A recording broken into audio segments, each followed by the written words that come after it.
If you're like me and struggle with your sleep, either due to pain, low mood, negative thoughts, or worries, or something else, then you'll know how it can affect your confidence. I'm in that place right now. I purposely didn't wait until I had a good week of sleep, or come out of that place before I recorded this video. I've not dressed up. I'm not wearing a shirt. I haven't really done anything with my beard.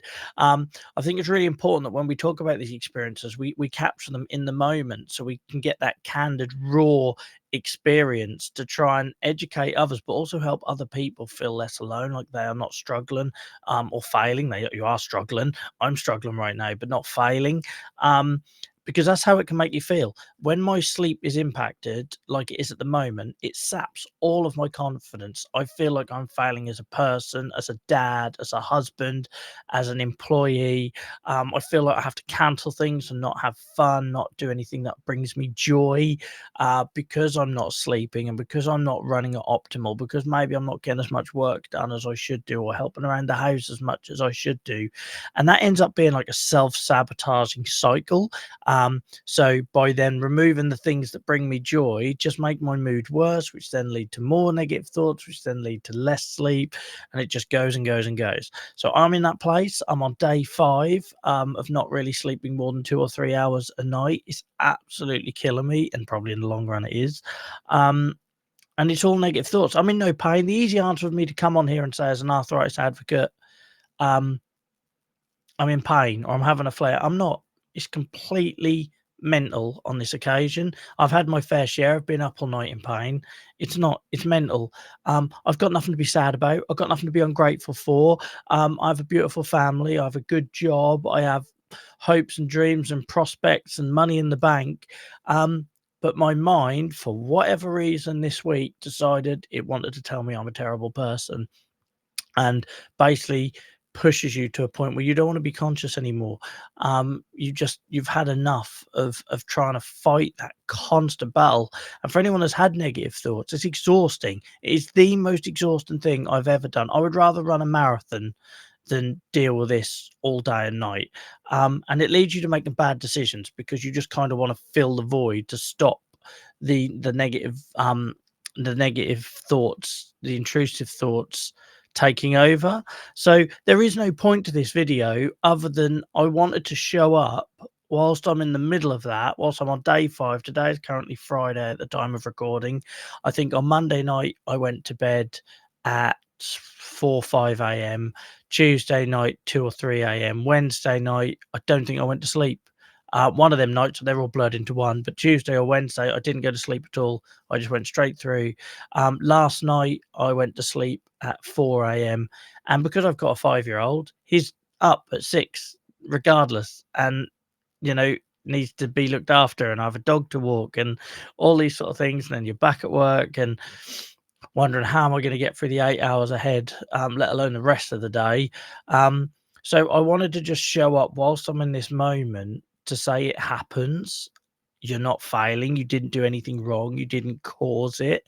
Um, and your mental health should be treated like your physical health, and we should get help and support it and get it treated, and not try and face it alone. Because I know I close up. The last thing I want to do when I'm suffering like this, is talk about it. My poor wife, she'll try and talk to me about it, and I don't want to talk about it, because I feel embarrassed and ashamed. Although I do all of this advocating, there's still an element of me being a male and a British male. We're traditionally not very good at talking about how we feel, and I'm getting better at it. I'm doing this to a bunch of strangers now.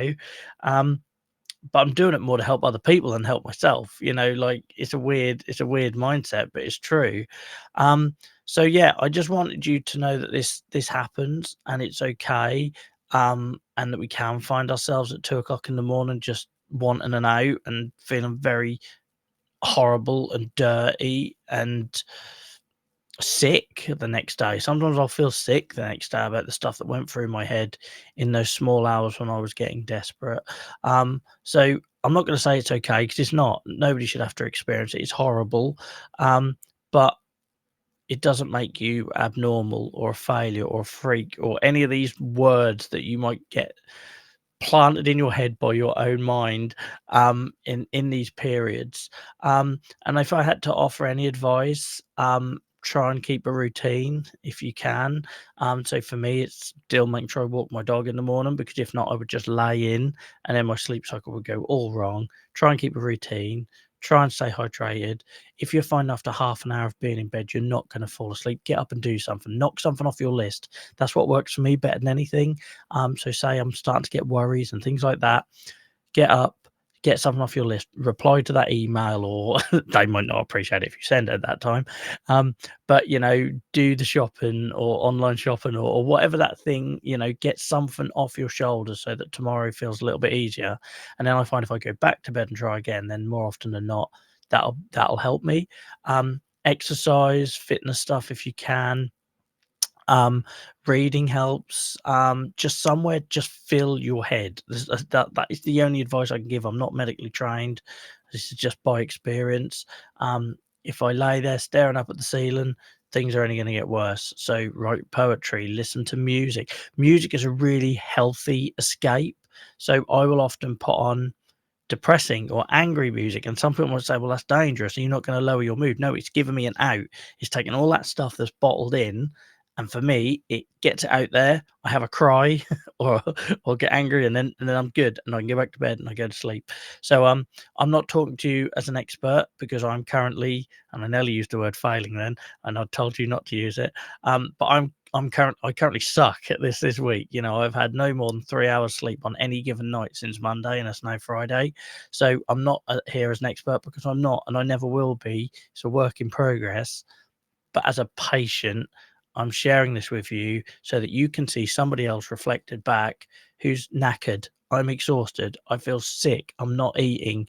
Um, I'm tired of giving my head a moment for the negative stuff to take over. It's exhausting. It's like a tug of war that never ends, but it will end.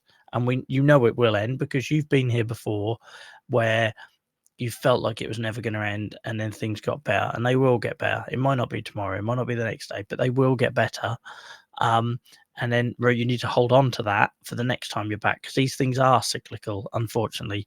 For me, I have lots of triggers, whether stress or family worries or work or whatever that might be. If you can understand your triggers, then brilliant. And then understanding what's an unhealthy way to respond to those thoughts, those feelings, and those late lonely nights. There was a time when I would maybe turn to alcohol, or driving, and it was silly, and it was dangerous, and not drink driving. I just realized how that sounded. I would just disappear and not tell my wife where I was going, because I just wanted to escape, or I'd just sit and drink at 2 o'clock in the morning, which obviously isn't healthy. So now I know that writing and music and playing guitar and things like art, I've just started painting. I'm bloody terrible at art, but I just started painting, because whilst I'm doing that, I'm not concentrating on the negative stuff. So find out what your triggers are, but more importantly, find out what helps you cope, what helps get you out the other side. Who you can trust, who are those people that are around you that are just going to listen and not try and give you unsolicited advice. And again, I'm not a therapist, I'm not a medical professional, I know nothing about this other than what I have experienced. Go and speak to somebody who is, and get support. If there is no one around you who can help pull you out of that place, then go and get support. Support is available. I'll put a link in the description. This feels like it's been a load of waffle, but then what did you expect from a guy that has had maybe 7 hours sleep in 5 days? Maybe I regret this video, but you know what this channel is by now. If you've not been here before, it's a very candid, warts and all approach to living with chronic illness, and in this case, depression and anxiety. So yeah, I don't know if this was benefit for anyone. If it's made it worse, I'm sorry. But I hoped by sharing and turning up looking scruffy and pale and eyes like wee holes in the snow, that maybe it helped somebody else feel less alone. Let me know in the comments if it did help, guys, or if you want more of these sort of like honest pieces to camera where I don't really script it. I don't really script anything on this channel. But yeah, I'm happy to do more sharing if it helps others. If you haven't already, please like and subscribe, and I'll see you later. Sleep well. Bye bye.